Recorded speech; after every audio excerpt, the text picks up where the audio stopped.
HDFC's numbers are out.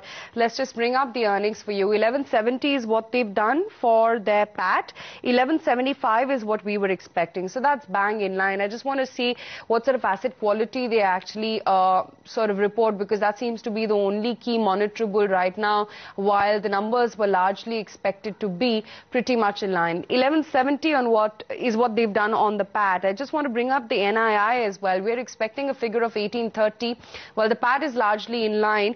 The ET Now poll was indicating an uptick of about almost 17.5%. A 17% uptick is what they've done.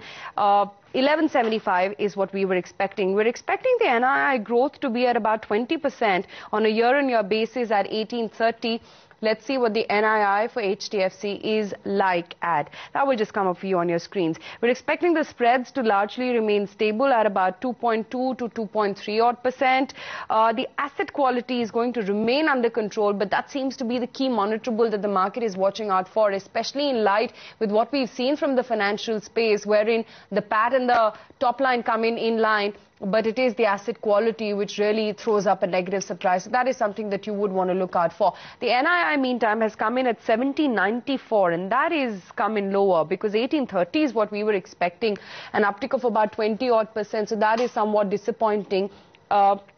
1794 is what HDFC has delivered this time around. The profit on sale of investment is unlikely this quarter. We're expecting the retail segment growth to be strong, the loan growth as well on a gross basis to be strong at about 20 odd percent. But it's the NII which really seems to have dampened street sentiment, because the stock went in weak into its earnings, in line with the rest of the banking pack, 2% lower, and then you can see some bit of knee-jerk actually kick in for HDFC. 812 is where the stock is right now. Still awaiting some more details in terms of what the spreads and the asset quality are like, but largely the PAT is in line, or bang in line I should say. It is the NII which is coming lower because the ET Now poll was factoring in a level of 1830.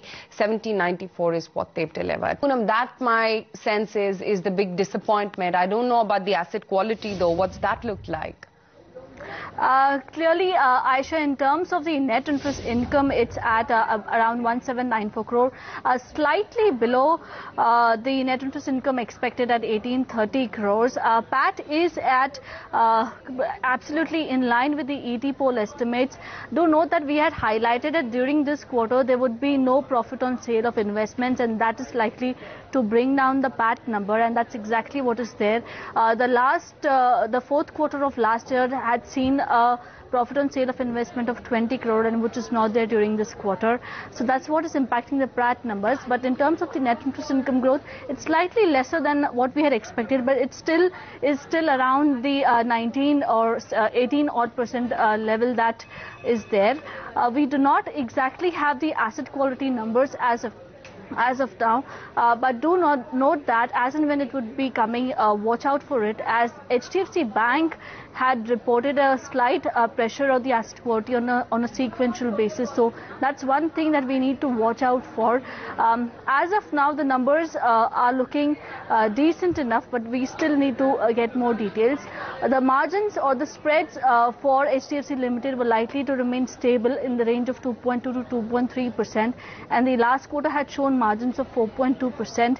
So more or less it should be on similar lines, and the gross loan growth was expected over 20%, and loans net of loans sold was expected in the range of 19 to 20%. We are seeing the loan book growth at 19.6%. So the loan book growth is again in line with the estimates. But again, asset quality, we do not have the numbers here. We are yet to watch out for, and watch out for the NIMs also. Last quarter NIMs were at 4.2%.